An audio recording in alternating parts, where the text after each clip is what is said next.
Hi, నేను Sridevi. చామగడ్డ fry curry. దీనికోసం 1/2 KG చామగడ్డని ఉడికించి పక్కన పెట్టుకోవాలి. ఒక ఆనియన్ కానీ 2 ఆనియన్లు కానీ వేసుకోవచ్చు. ఈ ఫ్రై రసంకి సాంబార్కి సైడ్ డిష్గా బాగుంటుంది, టేస్ట్ బాగుంటుంది. ఇలా ఉడికించిన చామగడ్డ ఇలా పైన ఈ తొక్కంతా తీసేసి పక్కన పెట్టుకోవాలి. కుక్కర్లో కానీ విడిగా గిన్నెలో కానీ చామగడ్డల్ని కొద్దిగా వాటర్ వేసి ఉడికించుకోవాలి. తర్వాత స్టవ్ వెలిగించి కడాయి పెట్టుకొని పోపు కోసం రెడీ చేసుకోవాలి. పెద్దగా స్పూన్తో 2 స్పూన్ల ఆయిల్, అందులో పోపు గింజలు, ఆవాలు, మినపప్పు, పచ్చిశనగపప్పు, జీలకర్ర, ఎండుమిర్చి, కరివేపాకు వేసుకోవాలి. పోపు కర్రీలకి ఏవైనా చట్నీలకైనా మినపప్పు కానీ పచ్చిశనగపప్పు కానీ ఎక్కువ వేసుకుంటే టేస్ట్ అనేది బాగుంటుంది.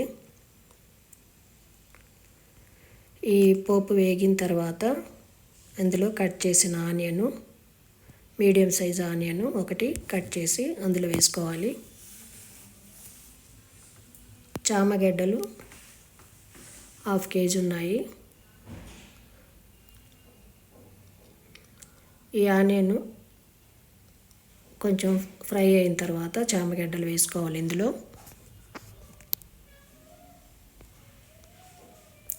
ఇలా ఫ్రై అయితే సరిపోతుంది. దీంట్లో ఒలిచిపెట్టుకున్న ఈ చామగడ్డల్ని ఈ కడాయిలో వేసుకొని వీటిని కూడా కలుపుతూ ఉండాలి.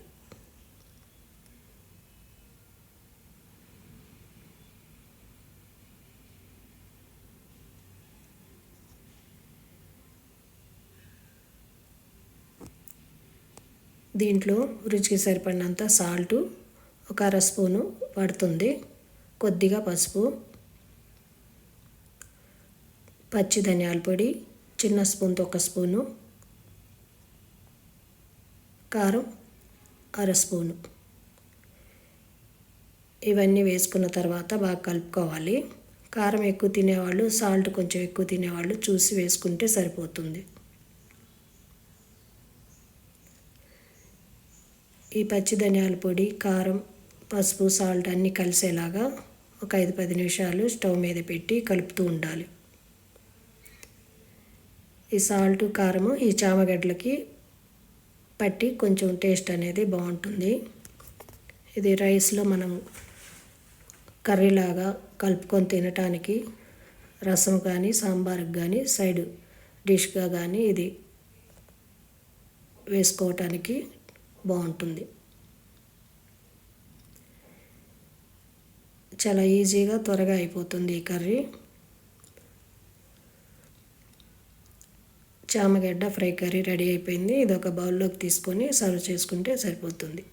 నా ఛానల్ని సబ్స్క్రైబ్ చేయండి, లైక్ చేయండి. మీకు ఈ వీడియో నచ్చినట్లయితే కామెంట్ చేయండి.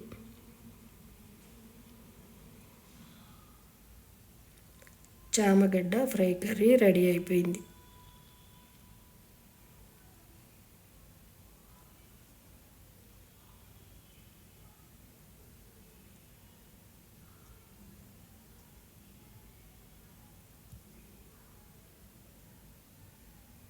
చాలా ఫాస్ట్గా చేసుకునే కర్రీల్లో ఈ కర్రీ ఒకటి.